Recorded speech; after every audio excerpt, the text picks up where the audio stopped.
All right, let's talk about something we all deal with, the electric bill. You get it, you pay it, you move on, right? But what if I told you that that simple piece of paper is hiding a pretty big secret? A secret that's not only costing you money, but is also putting a huge strain on our entire power grid. I mean, what if that flat rate you pay for electricity isn't just simple? What if it's actually misleading you, costing you money, and yeah, hiding a massive problem for our grid and even for the planet? Okay, so to get this, we need to talk about something called peak demand. You know exactly what I'm talking about. It's that time, late afternoon, maybe 5 or 6 p.m. Everyone gets home from work. The AC gets cranked way up, TVs go on, dinner's getting cooked, all at the exact same time. So how on earth do the power companies handle that massive daily surge in demand? Well, they build stuff like this. Get a load of this number, $210 million. That's what it costs to build just one peaking plant down in New Orleans. And its only job is to fire up for just a few hours a day to meet that peak demand. Yeah, you can basically think of these peaking plants as the world's most expensive insurance policy. They just sit there, idle most of the day, but building them, maintaining them, we're talking hundreds of millions of dollars. And guess who pays for that? We all do. That cost gets baked right into your bill. It doesn't matter if you're using power during that peak time or not. And that is the big secret your bill is hiding from you. It pretends that electricity costs the same amount at 3 in the morning as it does at 5 in the evening. But that's just not true. In reality, power is way more expensive to produce during those peak hours. And because our bills hide that fact, we have zero incentive to make smarter choices. Choices that can actually save us money and take a huge load off the system.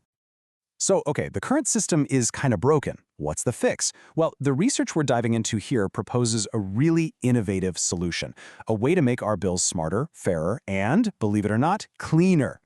It's this idea called the Customer-Lowered Electricity Price, or CLEP for short. Now, instead of that one flat rate, this is an optional system that connects you directly to the real-time wholesale price of energy. So what does that mean? It means the price you pay actually goes up and down throughout the day, just like it does for a utility company itself. And this is where it gets really interesting. Look at the difference here.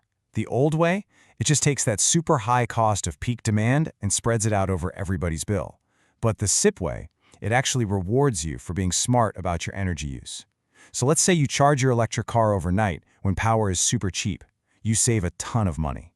And hey, if enough of us do that, we might not even need those ridiculously expensive peaking plants at all. But this system is about so much more than just saving a few bucks. It's about empowerment, really.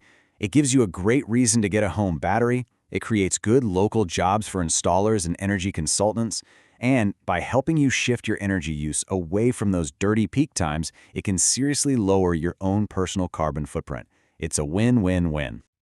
Okay, so this whole idea, it doesn't just mess with how we pay our bills. It actually starts to poke at a much bigger, much older idea, one that's been around for about 50 years, about what the whole point of a business even is. You're looking at a super famous quote here from the economist Milton Friedman. And for decades, this has basically been the playbook for a ton of corporations. The idea is simple. A company's one and only job is to make as much money as possible for its shareholders. End of story. As long as you're not breaking the law, that's the goal. But does that profit-first rule really make sense for every kind of business? I mean, think about a public utility, a company that provides something absolutely essential, like electricity. Don't they have, a higher obligation to the public that they serve? And the core argument in the research we're looking at is a big, loud yes, they do. The idea is that for something like a public utility, their responsibility has to go beyond just the bottom line. They should have a duty, an obligation to embrace innovative solutions like CLEP that are better for their customers and better for the environment. All right, so if we run with that idea, that a utility's job is to provide a quality product, what does quality even mean in this context? Because it's got to be more than just, keeping the lights on. For one, quality means reliability, right? Think about a place like New Orleans that gets hammered by hurricanes. The power grid there is super vulnerable. But by giving people a real incentive to install home batteries, a system like CLEP helps create thousands of tiny personal microgrids. So when the main power goes out, your lights stay on. Now, that is a massive upgrade in reliability. Quality also means giving you, the customer, better features and more control. With CLEP, you'd have tools like a live price tracker on your phone so you could literally see, second by second, when electricity is cheap and when it's expensive. It puts you in the driver's seat. It gives you the power to actually manage and lower your own bill. So let's zoom out and put all these pieces together. When you really look at the big picture, this isn't some choice between helping the economy or helping the environment. It's about designing a system that's just better for everyone involved. It really boils down to what you could call a triple win. First, it lowers our collective carbon footprint. That's huge. Second, it saves all of us the insane cost of building and running those peaking plants. And third, it finally gives you a bill that's fair, totally transparent, and actually reflects the real cost of the energy you're using. And all of this leaves us with a really big final thought. If we can unlock all these benefits just by rethinking something as boring as a utility bill, it really makes you wonder, right? What other essential services in our lives are running on old, outdated models?